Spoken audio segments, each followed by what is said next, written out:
It starts quietly, not with an argument, not with tears, but with a pause. The kind of pause that hangs heavy in the air, filled with everything that was never said. People call it calm. They mistake it for composure. But those who feel too much know, silence isn't peace. It's protection. You learn early that your feelings are loud, that your reactions make others uncomfortable. So you start shrinking them, tucking your emotions into corners of your chest, teaching yourself that being quiet is safer than being real. You smile when you want to scream. You laugh when you want to cry. And somewhere between pretending and surviving, you begin to believe that this careful version of you is who you actually are. Maybe it began in childhood. You were told to toughen up, to stop taking things so personally. You heard, "You're too sensitive," enough times to start wearing it like an accusation. And every time you tried to explain how much something hurt, the room went colder. So you stopped explaining. Some children learned to speak loudly to be heard. But you learned that silence earned you love, or at least less conflict. You discovered that swallowing pain kept the peace, that holding back tears made you strong, and that the only way to belong was to hide the parts of you that felt too much. It's not that you didn't want to express yourself. You just learned that emotions had consequences. A sigh could spark anger. A question could start a fight. A tear could make someone roll their eyes. So you began to read the room instead of speaking your truth. You became fluent in body language, in tone shifts, in unspoken tension. You turned emotional awareness into survival. This is how deep feelers disappear, not physically, but emotionally. Piece by piece, reaction by reaction, they fade into observers. They start listening more than speaking. They nod instead of disagreeing. They learn to carry the moods of others like invisible luggage, heavy but somehow familiar. You begin to notice everything. The slight tremor in someone's voice, the change in their breathing, the way people say "I'm fine," but mean "I'm exhausted." You feel the sadness in laughter, the insecurity behind arrogance, the pain behind someone's coldness. And you carry it, all of it, as if feeling deeply was your duty. It's not that you want to be silent. You just don't know how to exist any other way. Because when your emotions were once called too much, you start believing that your presence must be less. So you edit yourself. You minimize joy, filter sadness, and translate love into something smaller, safer, quieter. You become the calm one, the reliable one, the one everyone comes to for comfort, but no one truly asks, "How are you?" And at first, you tell yourself this is maturity, that you've mastered self-control. But over time, the silence starts to ache, because beneath that composure is a heart overflowing with words that never found their way out. You start to realize that peace built on suppression isn't peace at all. It's pressure, disguised as calm. People will praise you for your restraint. You're so understanding. You're always so composed. You're such a good listener. But no one notices the cost of that control. How every unspoken word becomes another knot in your chest, another layer of distance between who you are and who you pretend to be. The world applauds your strength, but it's the kind that's breaking you quietly, because what they call composure is really fear. Fear of burdening others, fear of rejection, fear of being misunderstood. So you keep holding it all in, mistaking silence for safety. You begin to internalize the emotions of everyone around you, their pain, their anxiety, their disappointment, until you can't tell where theirs end and yours begin. It's empathy turned inward like a blade. You feel responsible for the atmosphere, for the mood, for the peace in every room you enter. You think if you stay quiet, things will stay calm. But deep down, you know, your silence is the reason you're disappearing. The irony is painful. People admire your stability, but they have no idea it's built on self-erasure. They think you're grounded. They don't see the exhaustion in your stillness. They don't realize how heavy it is to carry everyone's feelings, but never unload your own. You've become so skilled at reading others that you've forgotten how to listen to yourself. You anticipate their anger before it comes. You soften your tone to protect their comfort. You tell half-truths to keep the peace. And every time you silence your own truth, you reinforce the idea that your emotions don't deserve space, but feelings don't vanish when ignored. They ferment. They grow in the dark corners of your chest, turning into fatigue, overthinking, anxiety, and sometimes numbness, because when the body can't express, it suppresses. And suppression is just another word for self-abandonment. You start to realize that maybe the silence isn't strength, it's armor. And maybe the calm isn't peace, it's self-protection. You've built a life around managing emotions that aren't yours, while starving the ones that are. You've turned empathy into endurance, and endurance into identity. But one question still lingers, quietly, beneath all the composure. The question you've avoided your whole life. The silence never really leaves. It grows with you. It follows you like a shadow, soft, invisible, but always there. You learn to function through it, to smile through it, to make it sound like peace when it's really exhaustion. As an adult, you become the one everyone turns to, the listener, the calm one, the anchor in every storm. But no one sees how much energy it takes to hold yourself together while holding everyone else. You comfort others easily, almost instinctively, yet stumble when it comes to your own pain. You offer understanding but reject comfort. You cry in silence because you've trained yourself to believe your sadness should never be someone else's burden. And so, it continues. They apologize when they cry. They laugh to hide discomfort. They care deeply, but pretend they don't. They give second chances they never receive. They forgive easily, but never fully heal. They feel everything intensely, but act like nothing happened. It's not an act of deception.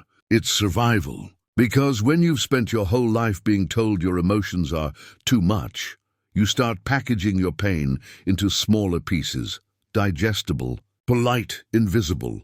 You learn to speak in careful tones, to measure your words before they ever leave your mouth. You overthink a text message, replay a conversation, analyze silence like a scientist studying a language only you understand. You read between every line, searching for reassurance, terrified of rejection that hasn't even happened yet. This is the psychology of suppression. It's not that you don't feel, you feel too much. But instead of releasing it, you hold it. You store every hurt, every disappointment, every word you couldn't say, somewhere inside your nervous system.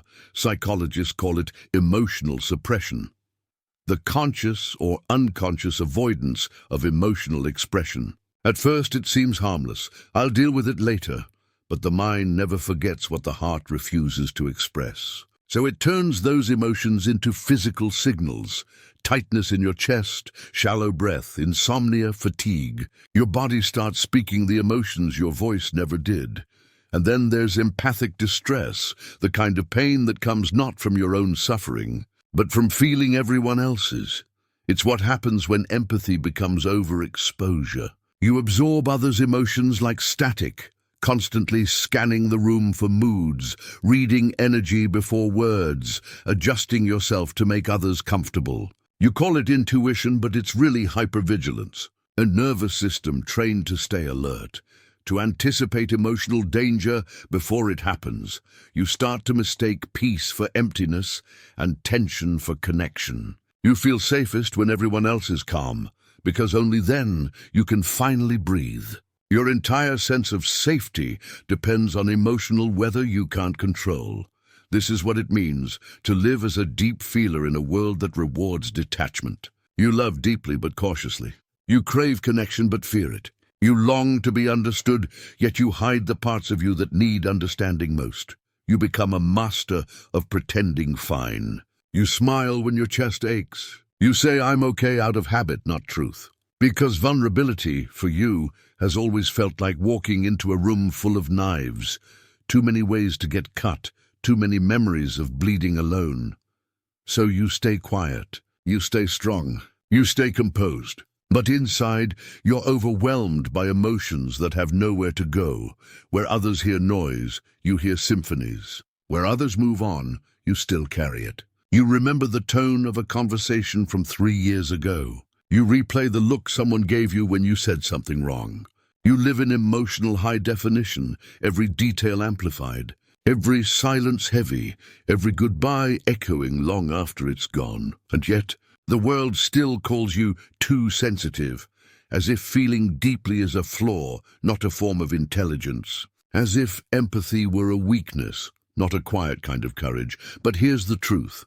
When sensitivity isn't nurtured, it doesn't disappear. It implodes. It turns inward, becoming self-blame, anxiety, and emotional fatigue. You start believing you're broken for caring too much. You start apologizing for your own humanity. You become so used to suppressing your emotions that you start mistrusting them. You can't tell if your sadness is valid or excessive. You second-guess your needs. You convince yourself that silence is maturity.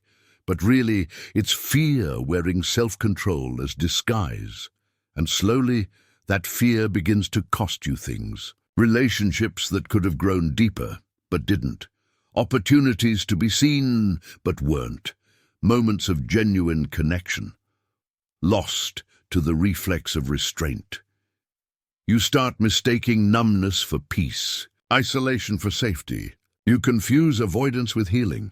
But suppression doesn't heal, it hides. And what hides festers. The weight of unspoken feelings doesn't disappear. It waits. It waits for quiet nights and long drives. It shows up in overthinking, in sudden exhaustion, in the inability to rest even when nothing's wrong. It shows up in the way your chest tightens when someone asks if you're okay, because you don't know how to answer anymore. Your body begins to remember what your mind tries to forget. Tension becomes your resting state.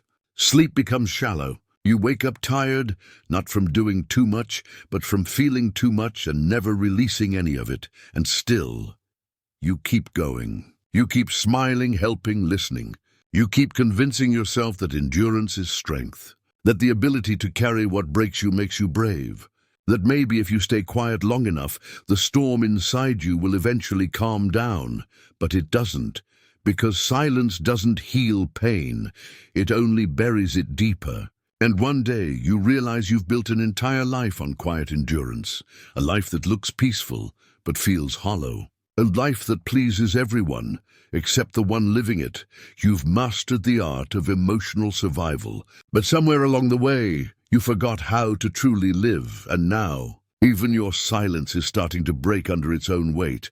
They've built an entire life on quiet endurance. But the silence is starting to break them. One day the silence stops protecting you. It cracks, not loudly, not dramatically, but softly, like a whisper you can no longer ignore. It happens in a moment you don't expect. Maybe during a simple conversation, a long drive, or when someone asks, "Are you okay?"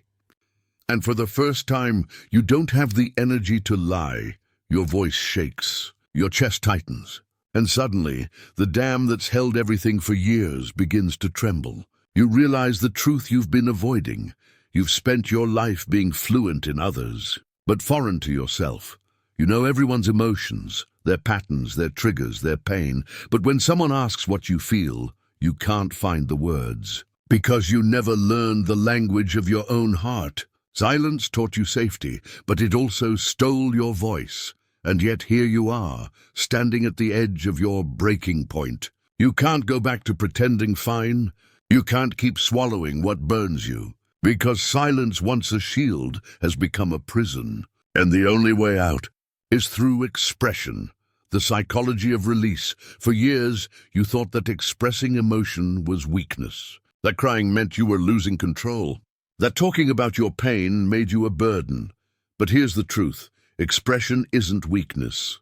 It's regulation. When you cry, when you write, when you finally speak, your nervous system begins to unwind. Your body exhales what it's been holding. You start to remember what safety feels like. Not the quiet safety of suppression, but the real one that comes from honesty. Psychologists call it self-witnessing, the act of acknowledging your own emotions without judgment or shame. It's when you become both the one who feels and the one who listens. You stop needing someone else to validate your pain because you finally see it. And that changes everything. Healing doesn't begin when someone else hears you. It begins when you do. When you sit with your own feelings long enough to understand their language, when you realize that every emotion you've buried was only trying to protect you, you start to see your sadness not as a weakness, but as a message. Your anxiety, not as madness, but as memory. Your tears, not as embarrassment, but as evidence that you are still alive, still feeling, still human. The inner child connection. And then, deep within you, you meet the child you used to be. The one who was told, "Stop crying." The one who was told, "Don't make a scene." The one who learned that silence gets love and expression gets rejection. That child never disappeared. They just grew quieter. They've been waiting for you, not for anyone else, you to finally listen. They don't need you to be perfect. They don't even need an apology. They just need your permission to exist again. You realize something simple yet sacred. You don't have to apologize for feeling everything. You don't have to earn peace. You don't have to shrink to be loved. You don't have to be silent to be safe. Say it again. You don't have to be silent to be safe. Every time you allow yourself to feel, without judgment, without performance, you're telling that inner child, "You're safe now. You can speak." And slowly they do. The process of healing isn't cinematic. It's quiet, uneven, sometimes messy. It happens in ordinary moments, when you name your emotion instead of hiding it, when you allow yourself to cry without guilt, when you say what you mean even if your voice shakes. You start practicing boundaries, not as walls, but as doors that open both ways. You realize silence isn't kindness when it costs your peace. You learn that saying no can be a form of love, and saying yes to everything is a slow kind of self-abandonment. You start to speak, not loudly, not perfectly, but truthfully. You stop editing your emotions to make others comfortable. You stop turning your softness into silence. And as you do, something beautiful begins to happen. You start to feel lighter. Not because the pain disappears, but because you're no longer carrying it alone. You give your sadness a name. You give your loneliness air. You give your voice a place in the room. That's how healing works. Not in grand gestures, but in small moments of honesty. Every time you speak a truth you once buried, you reclaim a piece of yourself. Redefining sensitivity, somewhere along the way, you realize your sensitivity was never a flaw. It was your compass. It was how your soul mapped the world. You don't feel too much. You feel what others avoid. You sense what others ignore. You see the depth beneath every surface, the ache beneath every smile. That's not weakness. That's wisdom. The kind born from awareness, not fragility. Carl Jung once wrote, "There is no coming to consciousness without pain." Maybe that's what you've been doing all along. Coming to consciousness. Feeling deeply enough to awaken something in yourself that numbness never could. Your empathy is sacred, but only when it includes yourself. You cannot keep pouring from an empty heart. You cannot keep healing others while abandoning your own inner voice. So you start making peace with your own sensitivity. You begin to see it as art, as a form of truth-telling the world desperately needs. You realize that your depth is your language, your empathy, your power. Your quiet, your strength, because feeling deeply in a world that avoids feeling is a radical act of courage. The new voice, and then, one day, your voice doesn't tremble anymore. It's not loud, it's steady. You speak your truth without apology and the world doesn't fall apart. You realize people can misunderstand you and you'll still be okay. You start living as yourself, not as a version shaped by fear. You begin to trust that your emotions don't make you weak, they make you real. You stop performing calmness and start embodying peace. You cry when you need to. You laugh without restraint. You express love without shame. You begin to live without holding your breath. This is what it means to heal, not to never hurt again, but to stop hiding when you do. To finally understand that being open doesn't make you breakable, it makes you human. So if you're someone who feels too much but says nothing, this is your permission to whisper your truth, to cry without shame, to speak the language of your own soul out loud, because the world needs voices like yours, gentle, honest, feeling. Voices that remind us that softness is strength, that sensitivity is sacred, and that silence was never the only way to survive. Your story isn't about being quiet anymore. It's about learning to speak without fear. If this spoke to you, you're not alone. There are thousands of quiet hearts who feel the world the same way you do. Share this with someone who feels deeply but hides it. Maybe they need to hear that their softness is strength, not a flaw. And if you want more reflections like this, stay here. Every story we tell is a small act of healing. For those who feel everything, but finally won't stay silent about it, because silence may have shaped us, but it will not define us anymore.